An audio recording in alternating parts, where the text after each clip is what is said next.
여러분 누구십니까? 여러분 누구라고 생각하십니까? 이 질문에 체계적으로 대답하도록 준비되어 있는 사람은 극히 드뭅니다. 그러나 우리 모두는 우리의 언행을 통해 이 질문에 대한 대답을 보여주고 있습니다. 우리의 언행은 우리가 누구인지, 즉 우리의 정체성에 뿌리를 둔 열매입니다.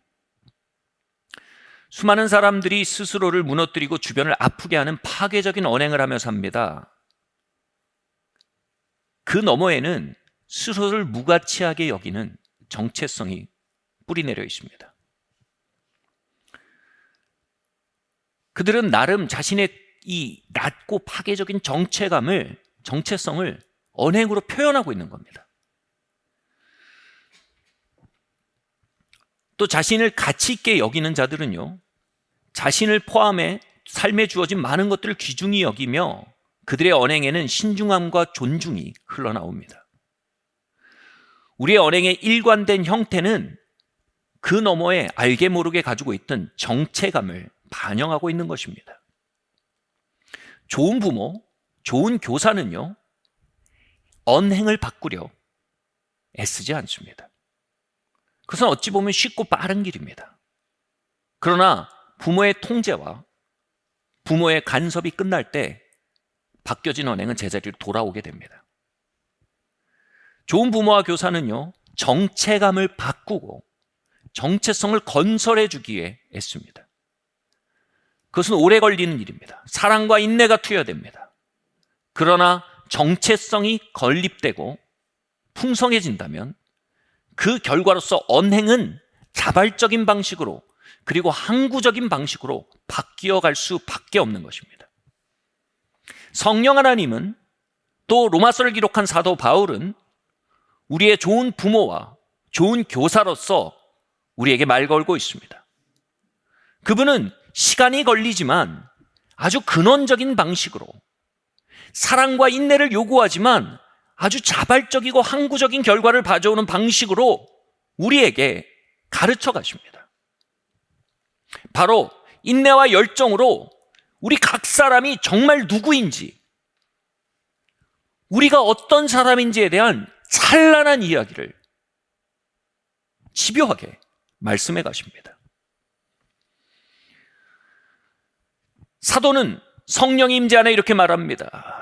너희 자신을 그리스도 안에서 죄에 대해 죽은 자요 하나님에 대해 산 자로 뭐라고요? 여길지어다 라고 말합니다.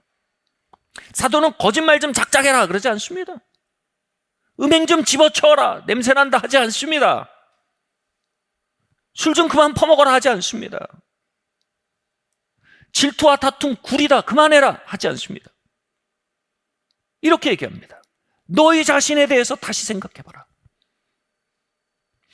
너는 그리스도 안에서 죄에 대해 죽은 자고 하나님에 대해 산 자다. 너는 생각보다 놀라운 자다. 너는 네 생각보다 찬란한 사람이다. 우리 다음 구절 한번 읽어보겠습니다. 시작. 이와 같이 너희 자신을 그리스도 예수 안에서 여길지어다. 네.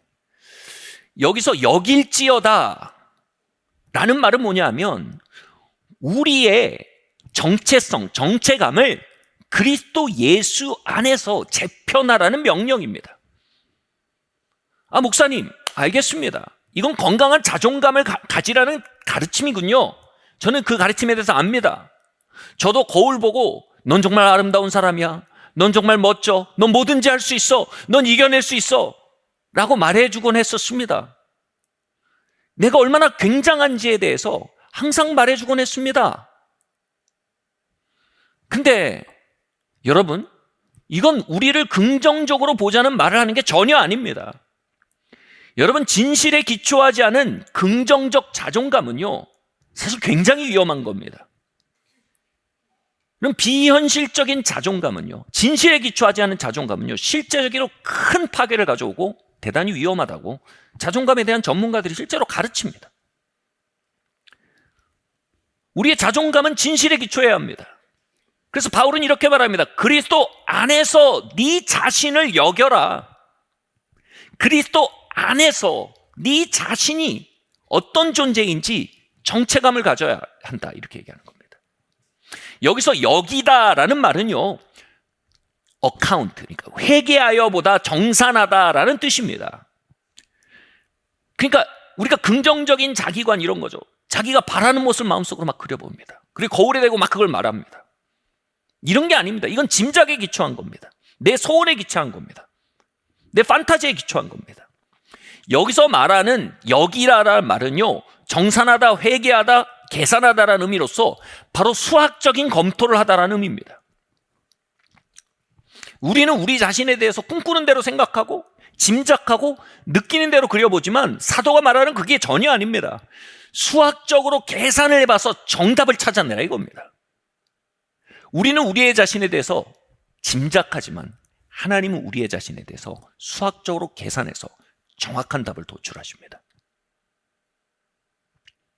너는 내 안에 의가 되었어. 그리스도 안에서 너는 의가 되었어. 계산하신 거예요. 희망도 아닙니다. 긍정회로도 아닙니다. 산수입니다. 다음 말씀 한번 읽겠습니다. 시작. 그런즉 우리가 무슨 말을 하리요? 은혜를 더하게 하려고 죄에 거하겠느냐? 그럴 수 없느니라. 죄에 대하여 죽은 우리가 어찌 그 가운데 더 살리요? 무릇 그리스도 예수와 합하여 세례를 받은 우리는 그의 죽으심과 합하여 세례를 받은 줄을 알지 못하느냐? 아멘. 그러면 그리스도 안에서의 은혜의 셈법으로 우리를 규정하시는 하나님을 전제로 할 때, 우리가 지난주에 이걸 살펴봤죠. 곧바로 치고 나오는 생각이 이겁니다. 그렇다면 2천억 빚이나 3천억 빚이나 아무 문제가 없지 않은가? 그렇다면 우리는 죄에 대해서 느슨하게 생각할 수 있지 않은가? 이게 우리가 입으로 안 옮겨도 독버섯처럼 올라오는 생각인 겁니다. 또는 한편에서 선량한 크리스찬들이 이렇게 생각할 겁니다. 아니, 내가 그 큰 은혜를 믿고 신뢰했다가 죄에 대해 경계하는 경계심이 낮춰져서 내가 죄에 빠지면 어떻게 하는가? 라고 스스로를 추스리며 오히려 그 은혜의 말씀에 대해 두려워하는 이도 있을 것입니다. 이 양진영을 향해서 사도가 이렇게 말하는 것입니다. 그럴 수 없느니라. 그러면서요, 왜 그럴 수 없느니라에 그렇게 선포했는지에 대해 설명하기에 이 하나님의 우리에 대한 셈법을 우리에 대한 정체성의 문제로 끌고 들어가기 시작합니다. 그물을 더 좁혀서요, 빠져나갈 구멍을 막아버리는 것입니다. 그는 이렇게 설명합니다. 그는 죄사함의 문제에 대해 설명하며 우리의 정체성의 기초에 죄사함이 이루어진다고 얘기합니다. 우리는 종종 죄사함에 대해서 대신 갑치룸이라는 개념을 가져와 설명합니다. 이건 진리예요. 근데 이걸 설명하는 그림을 이렇게 생각합니다. 누군가 사람을 죽였어요. 내가 사람을 죽였어요. 근데 나를 너무나 사랑하는 아버지가 사형 판결을 받은 내 대신 형장에 가서 돌아가셨어요. 그래서 나는 용서받았어요. 이렇게 대속을 생각합니다. 이게 비유로선 설명이 되지만 현실로 보면 굉장히 잘못된 설명입니다. 여러분, 내가 사람 죽였는데 아버지가 날 사랑한다고 대신 형장의 이슬로 사라진다고 해서 내 죄값이 치러집니까? 그건 불입니다. 그건 잘못된 겁니다. 죄를 범한 자와 죄값을 치르는 자는 반드시 필연적으로 동일인이어야 합니다.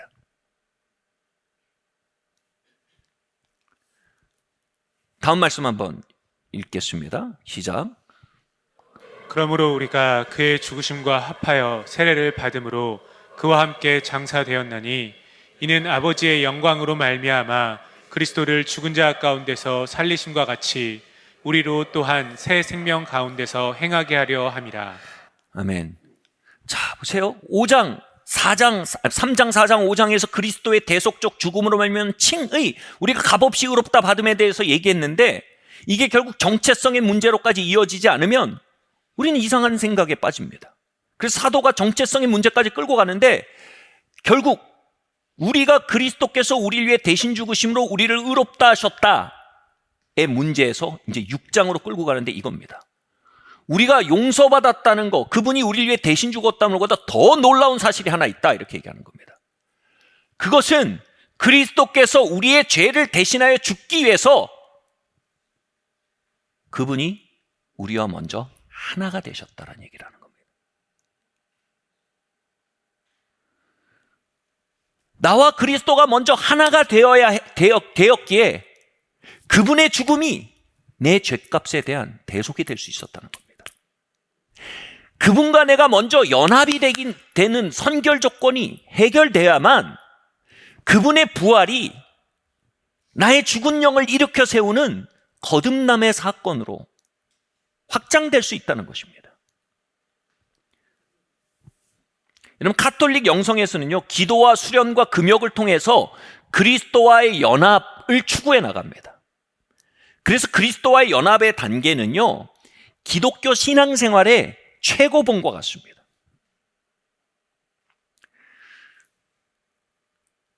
그런데 성경적으로 그것은 틀린 개념입니다.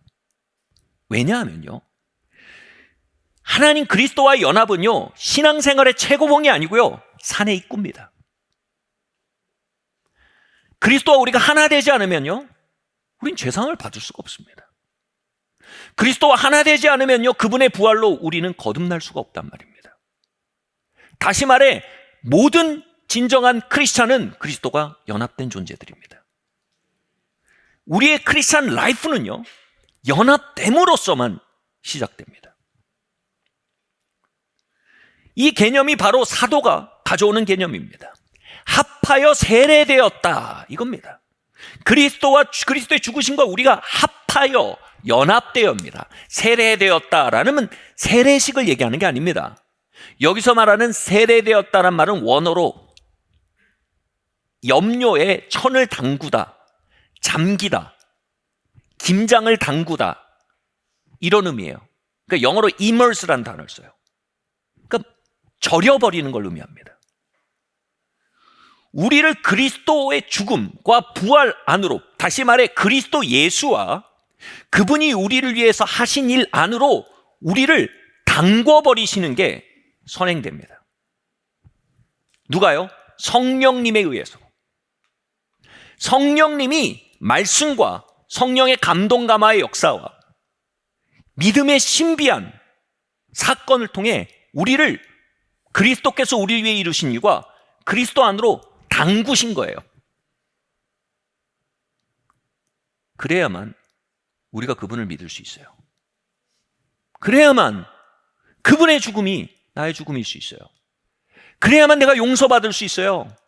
그래야만 그분의 사심이 나의 거듭남이 될 수 있어요. 용서와 거듭남은요, 이 거대한 김장통 안에서 벌어진 화학작용 중에 하나란 말이에요. 사도는 지금 얘기하는 거예요. 야, 너는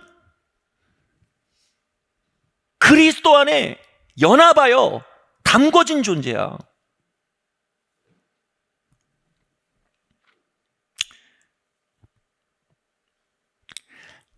이렇게 설명해요. 하나님 아버지는 택하신 자들을 사랑하여 구원하여 그 곁에 불러 영원히 함께하고 교제하기 위해서 그리스도를 이 땅에 보내셔서 죽고 부활하게 하심으로 김장에 양념이 되게 하셨어요. 죄송합니다. 제 본심 아실 겁니다, 주님. 먼저 김장 담글 때 어때요? 젓갈 넣고 파 마늘 잘라 넣고 고춧가루 넣고, 그죠? 막 버무리죠. 밤도 넣고 막 버무립니다. 그래서 먼저 무도 채워 넣고 양념을 먼저 만듭니다. 그 다음에 어떻게 합니까? 다시 말해 그리스도를 보내사 죽음과 부활하심으로 복음의 사건이라는 어마어마한 in Christ, 그리스도 안이라는 거대한 대야를 만드신 거예요. 그리고 주님이 택하시고 사랑한 생배추들을 끌어오시는 겁니다.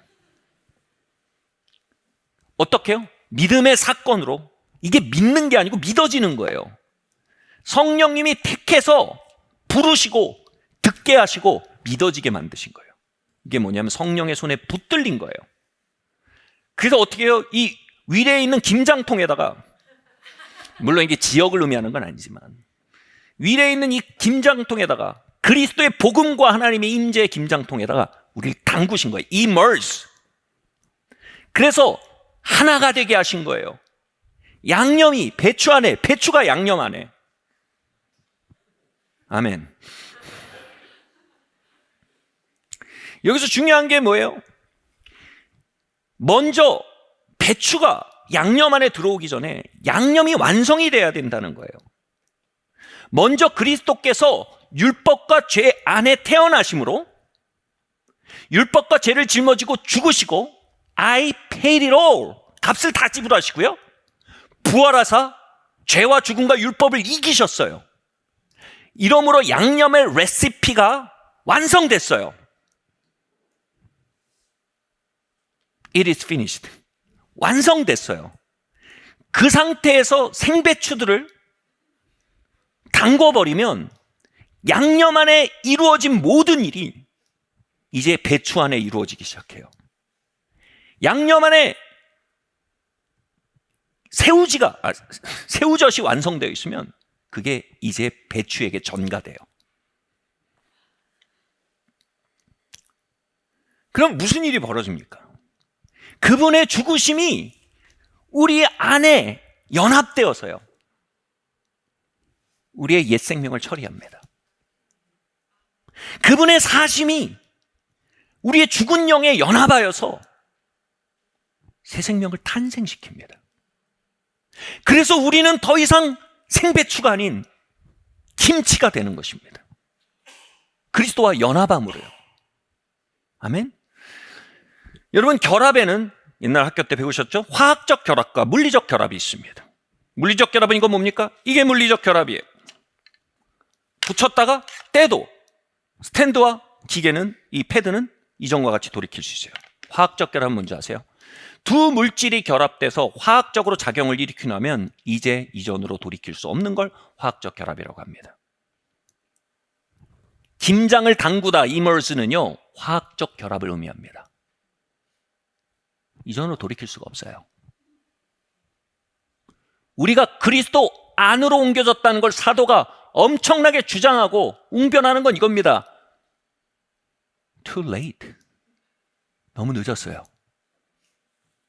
우린 이미 그리스도 안으로 절여졌어요. Immersed. By whom? 누구에 의해서요? 성령님에 의해서요. 왜? 하나님 아버지의 오케스트라의 지휘에 의해서요. 우리는 복음 안에서 그리스도의 죽으심과 화학적 결합을 일으키고 그리스도의 부활과 화학적 결합을 일으키고 그분의 생명과 화학적 결합을 일으켜서 이제 그리스도가 내 안에, 내가 그리스도 안에 있어서 우린 더 이상 자연인이 아니에요. 생배추가 아니에요. 이젠 생배추로 돌이킬 수 없어요. 이제 그리스도도 이전으로 돌아갈 수 없어요. 이제 그리스도와 우리는 하나가 되었어요. 이래야만 용서가 가능해요. 이래야만 대속이 가능하고 거듭남이 가능해요. 다시 말해, 거듭남과 대속보다 더 어마어마한 사건은 그리스도와 우리가 하나라는 거예요. 그래서 우리는 더 이상 옛사람, 생배추일 수가 없어요. 돌이킬 수 없어요, 여러분. 희망이 없습니다. 이제 못 고칩니다. 우리는 크라이스트, 이안, 크리스티안이 됐습니다. 그리스도의 생명과 연합된 자가 되었어요. 이제 돌이킬 수 없는 자가 되었어요. 아멘. 많은 신학자들 이걸 신인류라는 강한 표현까지 씁니다. 구인류는 뭡니까? 그리스도와 생명, 그리스도의 생명과 연합되지 않은 자연인. All by myself. 혼자 살아가는 단일 생명입니다. 근데 in Christ의 생명이 시작된 거예요. With Christ, all by myself가 아니라 그리스도와 연합된 생명이요. 할렐루야. 여러분, 용서받으셨습니까? 거듭나셨습니까? 그리스도와 여러분 연합되어 있습니다. 여러분 그리스도와 하나입니다. 나눌 수가 없습니다. 여러분 이제 자연인이 아닙니다. 여러분 신인류입니다. 여러분 하나님의 생명과 연합되어 새로 만들어진 새 피조물입니다. 여러분 거듭났습니다. 여러분 크리스찬입니다.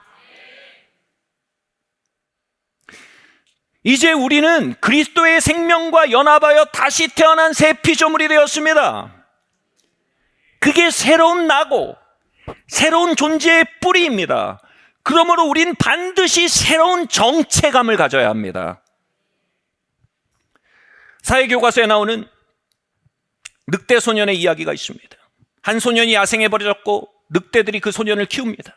탐험가들이 그 소년을 발견했을 때 그 소년은 바닥을 네 발로 뛰고 늑대처럼 컹컹거리고 짐승을 사냥해 먹고 있었습니다.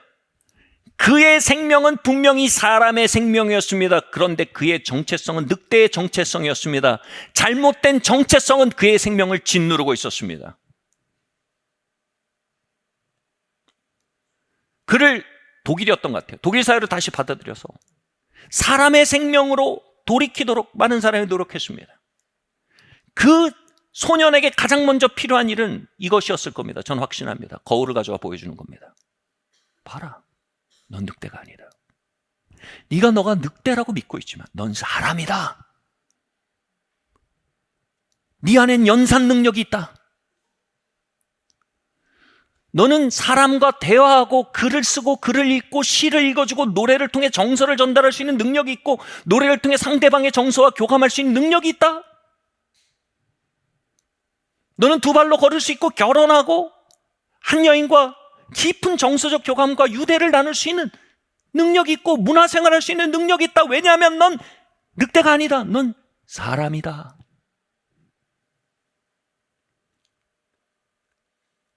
이게 사도가 하는 일입니다. 너는 그리스도와 하나다. 연합되었다. 2천억이든 3천억이든 오경 앞에서 아무것도 아닌데 그럼 죄에 대해서 느슨해도 되네. 그럴 수 없느니라. 제가 안 썼으니까 정말 다행이에요. 성경을 제가 썼으면 우라통이 터진다 그랬을지 몰라요. 그냥 그럴 수 없느니라.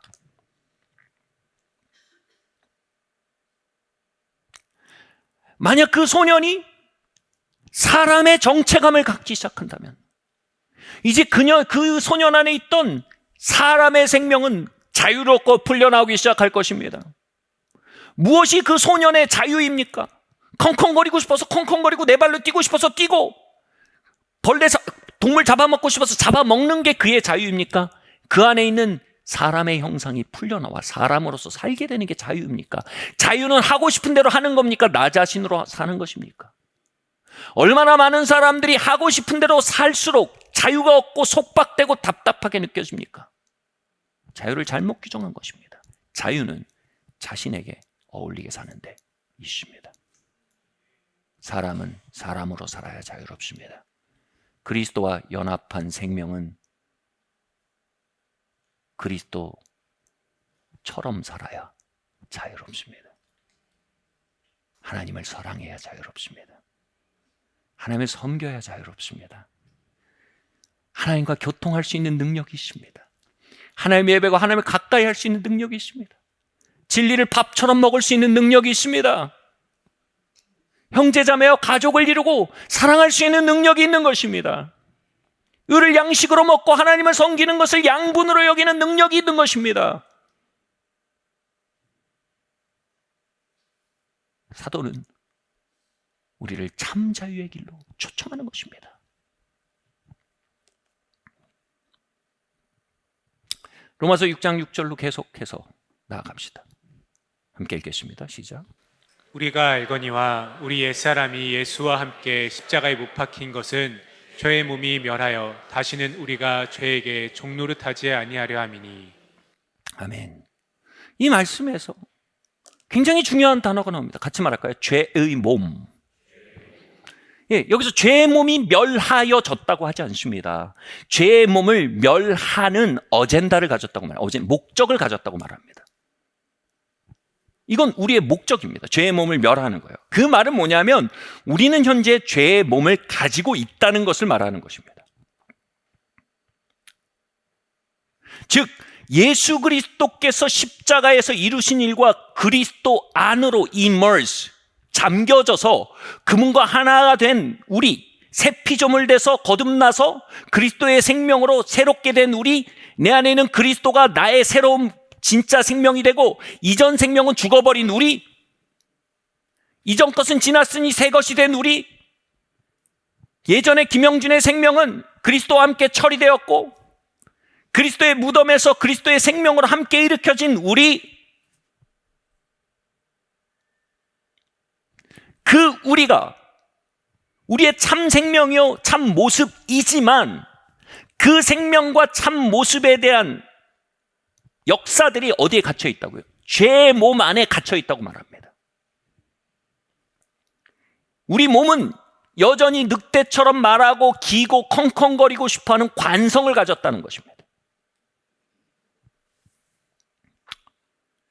죄의 몸은 여전히 성도의 삶에 실존합니다. 바울은요 이렇게 표현했습니다. 내가 하나님을 섬기고자 하는 것이 내 마음에 있으나 내 몸 안에 다른 법, 즉 죄가 있어 나를 끌어내린다고 했습니다. 여기서 주목할 표현이 있습니다. 내 몸 안에 있는 다른 법이라고 말하는 겁니다. 내 몸 안에 있는 죄라고 말하는 것입니다. 이것은 뭐냐 하면요, 성도의 몸 안에 실제로 아직 정욕의 세력이 잔존하고 있다는 겁니다. 질투의 세력, 열등감의 세력, 불안의 세력, 중독의 세력, 미움의 세력이 잔존하고 있다는 것입니다.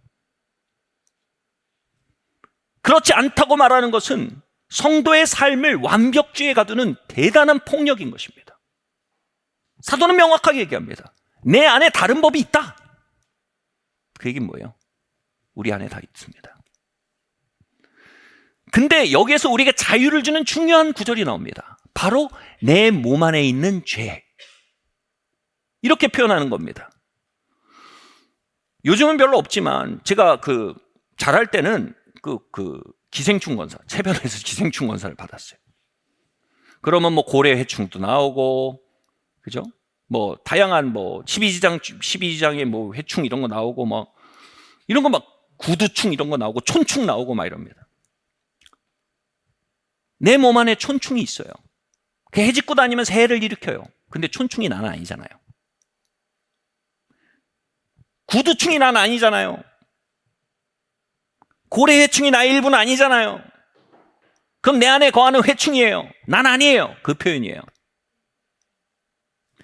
분명히 그리스도의 생명으로 새롭게 된 우리, 그리스도와 그분의 사역으로 거듭나서 그리스도와 연합된 우리, 그 우리가 아직 육신 안에 살아요. 그 육신 안엔 여전히 죄의 흔적들이 있어요. 정욕의 흔적이 있다고 우리가 더러운 사람은 아닌 겁니다. 탐욕의 흔적이 있다고 우리가 스크루지는 아닌 겁니다. 열등감에 울림이 있다고 우리가 찐따는 아닌 겁니다. 그건 우리 안에 거하는 죄입니다.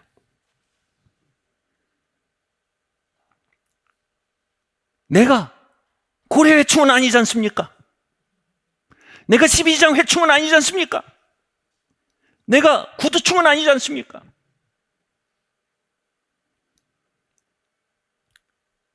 기생충이 기어다닐지언정 저는 유경화의 남편이고 새아이의 아빠고 산위의 마을교회를 목회하는 목회자입니다. 그것은 저에 대해 어떤 것도 흔들지 못합니다. 이와 같습니다. 그 얘기를 하는 겁니다. 우리 몸 안에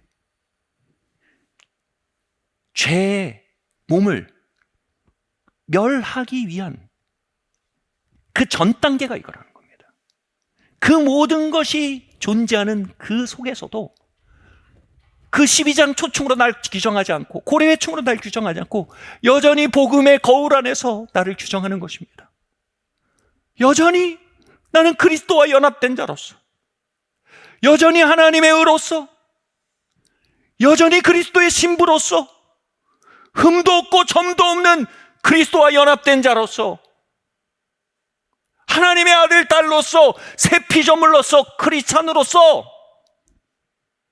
고백을 하는 겁니다. 그것이 죄의 몸을 멸할 수 있는 스테이지가 된다는 겁니다. 이런 표현이 있습니다. 마차를 말 앞에 놓지 마라. 말이 마차를 끌어야지 마차가 말을 끄는 게 아닙니다. 고레아층, 12장초층, 구두층으로 인해 우리가 잘못된 정체성을 말한다면, 그리고 내가 그것을 정복할 때 비로소 내가 아름다운 사람이라, 비로소 내가 크리스찬이라, 비로소 내가 그리스도와 연합된 자라, 비로소 내가 새로운 피조물이라, 비로소 그리스도의 신부라 말하려 한다면 이건 마차를 말 앞에 놓고 있는 것입니다. 그래가지고 말이 뛸 수가 없는 겁니다. 말을 마차 앞에 놓으십시오.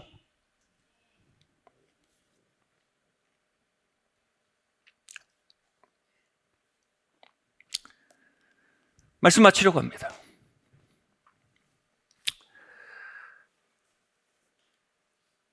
몸이라는 것은요, 로마에서 굉장히 중요한 주제입니다. 그리고 너무나 과학적인 표현입니다. 최근에 이 트라우마 카운셀링, 트라우마 테라피의 아주 기념비적인 책으로 나온 것이 Body Keeps the Score라는 책이 있어요. 몸은 기억한다라는 제목이에요. 뭐냐 하면 우리의 과거에 생겼던 사건들을, 과거가 아닌 우리의 몸은 정확히 기억 매체로서 그 프로그램을 가지고 있다는 거예요. 그래서 비슷한 플레이 버튼이 눌리면 그것이 우리 몸 안에 재현된다는 겁니다. 이게 Body Keeps the Score입니다. 그래서 우리의 몸에 다운로드된 프로그램 자체를 지워야 그 플레이 버튼이 없어진다는 거예요. 우리 몸 안에는 여전히 과거가 현존하고 있다는 겁니다. 저의 프로그램은 분리와 상실에 대한 트라우마입니다. 저는 어린 시절 분리에 대한 트라우마를 가지고 있습니다. 플레이 버튼이 눌리면요, 제 몸 안에서 그 에너지가 뿜어져 나옵니다. 일단 노래가 귀에 들려요. Lonely, I'm Mr. Lonely. 외로움. 노래가 싹 나옵니다. 난 남겨졌어. 떠나버렸어. 난 혼자야. 그러면요, 그 씁쓸한 고통 속에서요, 두려움이 생깁니다. 내 인생이 어떻게 흘러갈까? 난 계속 혼자일 거야. 그리고 나면 이제 그걸 이겨야 되니까 중독 프로그램이 또 나와요. 그래, 드라마나 한 7편 몰아보자. 뭐 이런 거 해버리자. 이렇게 해버리자. 어저께 제가 너무나 예뻐하고 좋아하는 두 딸이 유학길에 올랐습니다. 9월에 입학이지만 이제 크리스찬 굉장히 좋은 프로그램이 있어서 거기에 한번 갔다 가게 해서 좀 일찍 떠나서 이제 글로 이어지는 거예요. 딱 거실에서 보내놓고 돌아서는데 제 안에 있던 Body Keeps the Score, 제 마음에 있는 분리에 대한 트라우마가 갑자기 작동하는 겁니다. 노래가 들리는 거예요.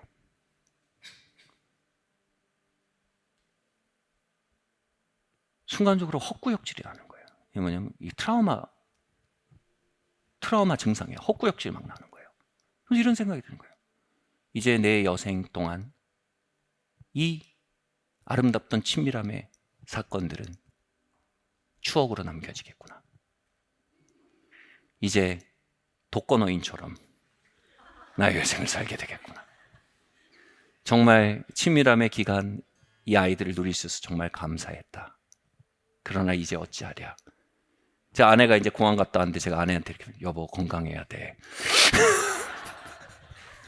그러니까 제 몸 안에서 뭐예요? 다양한 중독 프로그램을 또 제안하는 거예요.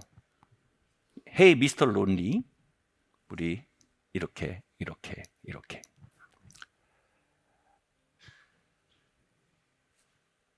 그 속에서 오늘 말씀을 준비하기 시작한 거예요. 그리고 성령께서 먼저 저에게 설교하시는 거예요. 영준아, 넌 그리스도 안에서 with the Lord. 너는 나의 아들이야. 난 널 사랑하고 난 널 좋아해. 너는 친밀함의 결정체인 하나님의 사랑 안에 있어. 그리고 하나님의 가족의 일원이야. 너의 친밀함의 여정은 끝나는 게 아니라 이제 시작되고 있어. 너는 더 놀랍고 아름다운 친밀함의 에덴 동산을 발견해 갈 거야. 왜냐하면 넌 그리스도 안에 있는 새 피조물이거든. 어느 날이었습니다.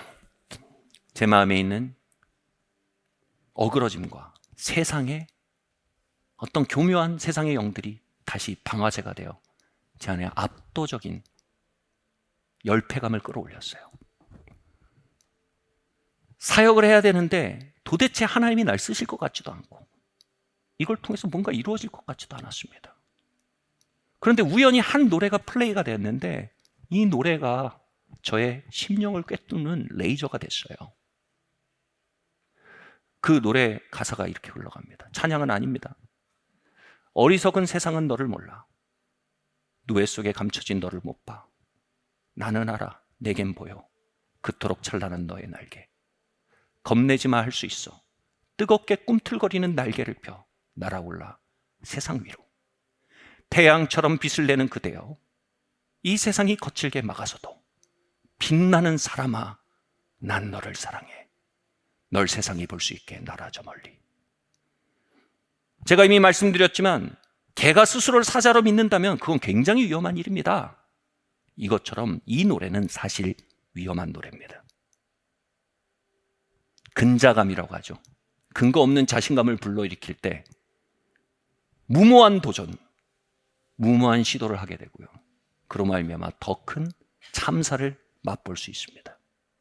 냉혹하게 얘기하면 제가 보기에 이 노래는 위험을 소지하고 위험의 소지가 있는 노래입니다. 그러나 개가 스스로를 사자로 믿는 게 위험하다면 사자가 스스로 개라 믿는 것도 위험한 것입니다. 그러면 동네에 불독이 짖어도 사자는 웅크러들 것입니다. 앞에 있는 당나귀가 바닥을 치면 사자는 또 쫄릴 것입니다.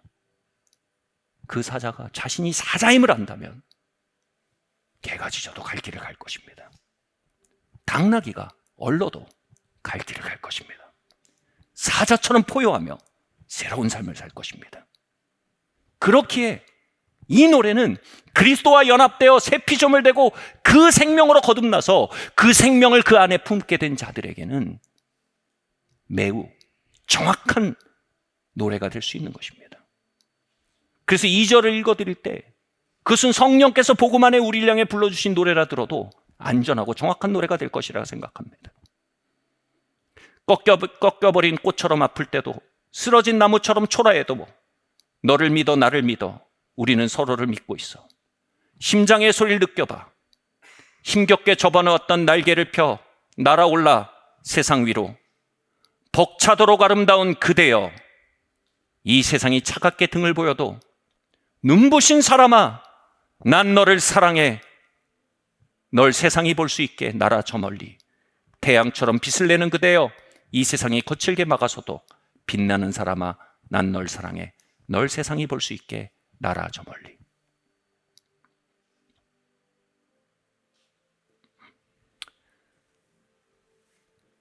육체의 누에 고치 속에 갇힌 그리스도의 생명. 우린 이 생명을 마침내 끄집어낼 것입니다.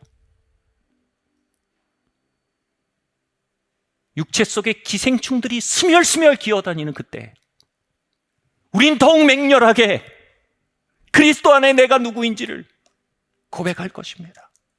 묵상할 것입니다. 그것을 주장할 것입니다. 그것을 말해줄 것입니다. 그럴 때 우리 안에 꿈틀거리는 부활의 생명을 우리는 만나가기 시작할 것입니다. 그 생명이 점차 우리의 육체에 기록된 우리의 과거를 삼키고 우리의 신경 조직에 기록된 중독 프로그램들을 삼켜가며 시대 정신이 우리를 우리라 규정하는 그 거짓말들을 삼켜가기 시작할 때 우리 안에 계신 그리스도의 날개는 찬란하게 펼쳐질 것입니다. 그리스도께서 우리를 위해 죽으시면 우리로 하여금 newness of life, 새 생명 가운데 행하게 하려 하심이라.